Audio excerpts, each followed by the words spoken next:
Hello दोस्तों, मैं आपके लिए डिजीज़ का पार्ट 2 लेकर आया हूँ। तो पहला क्वेश्चन चलिए स्टार्ट करते हैं।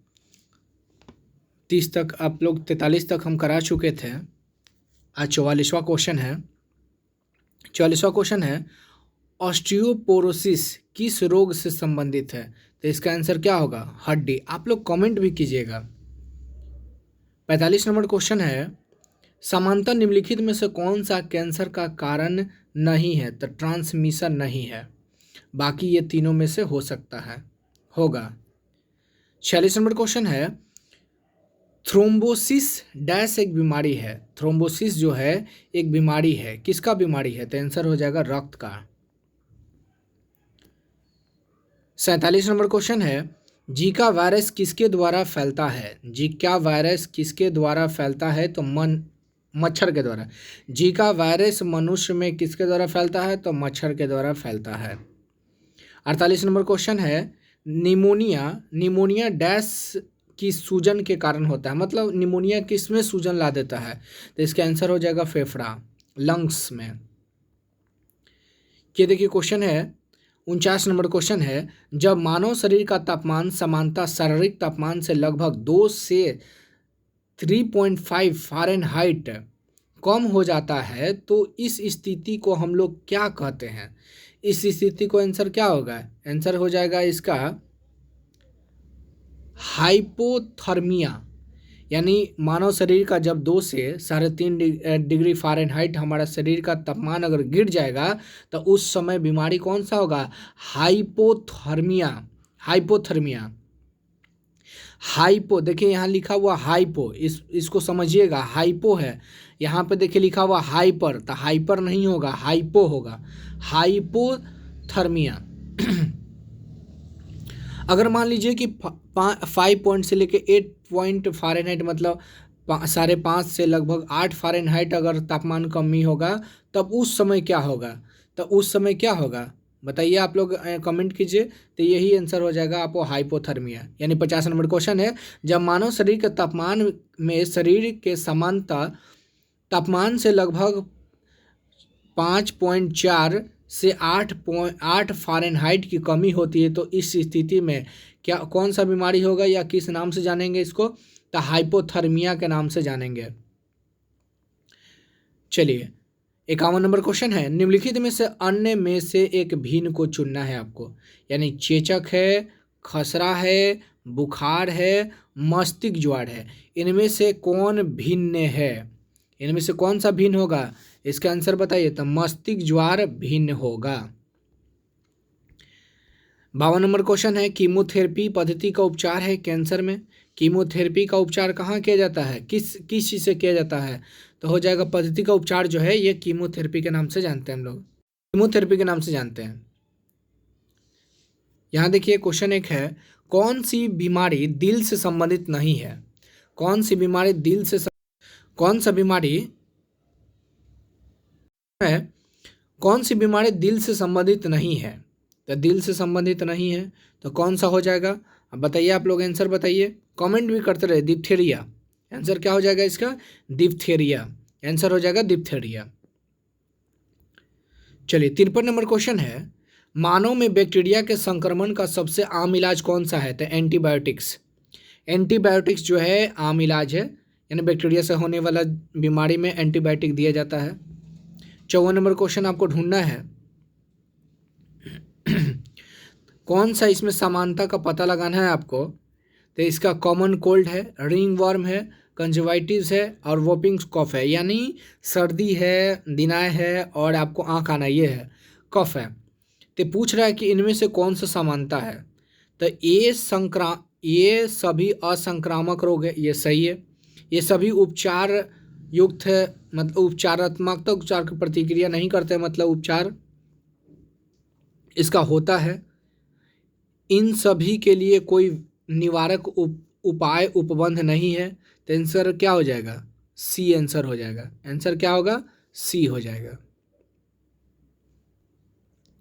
25 नंबर बताइए आप लोग। 55 नंबर, आमतौर पर वंध्यता कलर ब्लाइंडनेस क्या है? एक अनुवांशिक बीमारी है। कलर ब्लाइंडनेस जो क्या है? एक अनुवांशिक बीमारी है। कलर ब्लाइंडनेस एक आनुवंशिक बीमारी है। 56 नंबर क्वेश्चन है एपिडेमियोलॉजी। एपिडेमियोलॉजी एपिडेमियोलॉजी एपिडेमियोलॉजी क्या है? एपिडेमियोलॉजी क्या है?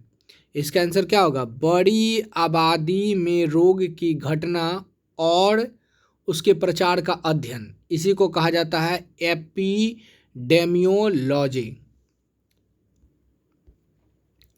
57 नंबर क्वेश्चन है चेचक किस वायरस के कारण होता है? चेचक किस वायरस के कारण होने वाला बीमारी है? बताइए आप लोग। वेरिसेला, ओटीसी दवा क्रोसिन जो है, क्रोसिन ओटीसी दवा जो है क्रोसिन का उपयोग कहाँ किया जाता था? दर्दनाशक एवं ज्वारनाशक है। दर्दनाशक एवं ज्वारनाशक है। आंसर क्या हो जाएगा? सी। 59 नंबर क्वेश्चन है मेलियोडोसिस क्या है? मेलियोडोसिस क्या है? मेलियोडोसिस क्या है? 59 का आंसर क्या होगा? संक्रामक रोग है।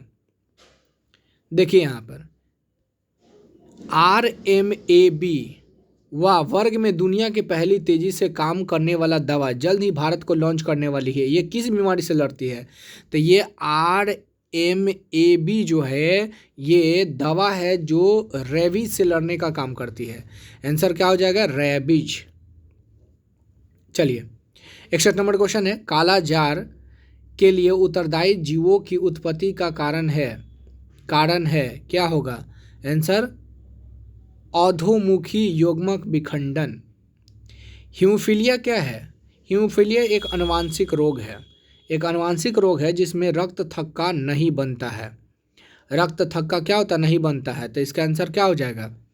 यह एक रोग है जो रक्त का थक्का उत्पन्न करने वाले कारकों के लिए जिम्मेदार जीन की अनुपस्थिति के कारण होता है।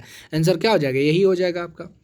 यानी एक आनुवंशिक रोग है जिसमें रक्त थक्का नहीं बनता है, यानी शरीर के अंदर पहले से ही ऐसा जीन मौजूद होता है जो रक्त को थक्का बनने में मदद नहीं करता है। चलिए 63 नंबर क्वेश्चन है HIV एड्स से पीड़ित लोगों के लिए किसने वायरल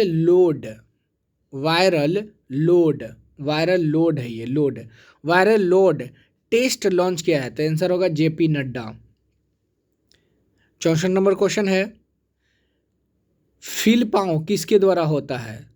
फील पाँव जो होता है हाथी पाँव के भी नाम से जानते हैं इसको क्या बोलते हैं? फाइलेरिया कृमि के कारण ये फैलने वाला बीमारी है। फाइलेरिया कृमि के कारण फैलने वाला बीमारी है। 65 नंबर क्वेश्चन है मलेरिया को डैश के उपयोग से ठीक किया जा सकता है? तो कुनेन के छाल पिलाने से मलेरिया ठीक हो जाते हैं, पीस कर पिलाया जाता है। 66 नंबर कौन सा जीव संक्रामक रोग के कारण होता है? 66 का आंसर क्या हो जाएगा? तो आंसर होगा विषाणु। 67 निम्नलिखित में से कौन सा दाद का कारण है? मतलब दाद खाद खुजली किसके कारण होता है? तो ये हो जाएगा दिनाय कलकल नोचनी, जितना भी हो सब फफूंदी के कारण होता है, फंगस के कारण। चलिए एंटीबायोटिक क्या है? फफूंद और फफूंद जैसे जीवों से तैयार की गई दवा है एंटीबायोटिक। 69 नंबर क्वेश्चन है पोलियोमाइलाइटिस की वजह किसके कारण होता है? पोलियोमाइलाइटिस एक बीमारी है जो किसके कारण? विषाणु के कारण होने वाला रोग है। शरीर के जोड़ों से गठिया रोग निम्नलिखित में से किसके जमाव के कारण होता है? यूरिक एसिड के जमाव के कारण गठिया नामक रोग होता है।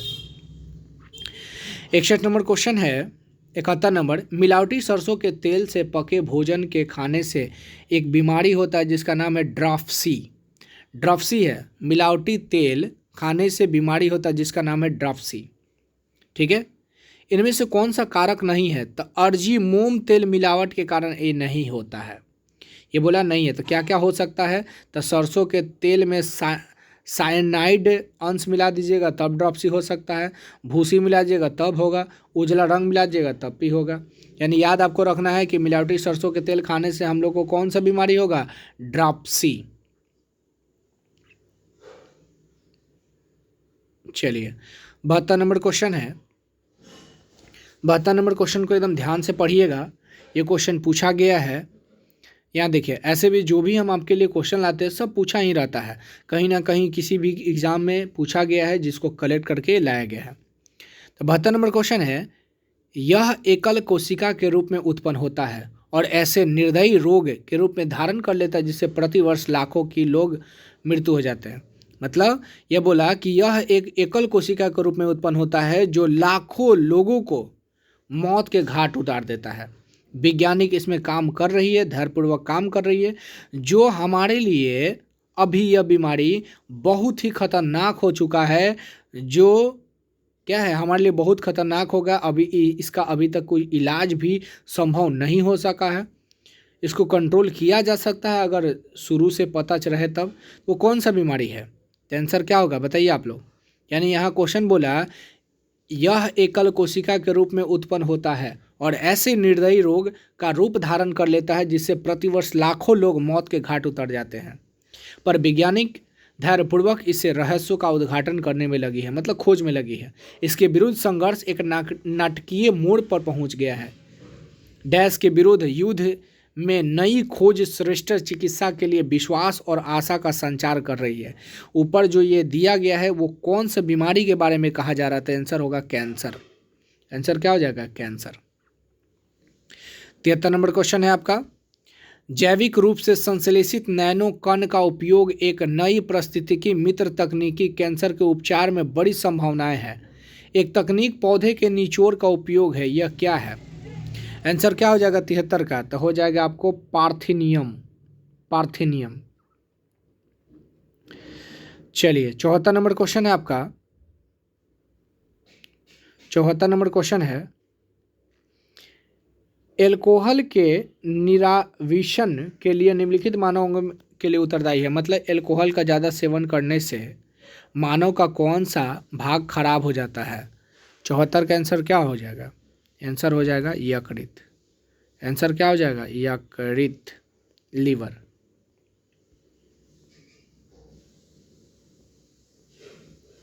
इसके बाद क्वेश्चन खत्म हो गया। इसके बाद क्वेश्चन ख़त्म हो गया, लग रहा है इतना ही क्वेश्चन है। आप लोग तैयारी कीजिए, इसके बाद भी और भी बहुत सारा क्वेश्चन है जो मैं आपके लिए लेकर आऊँगा।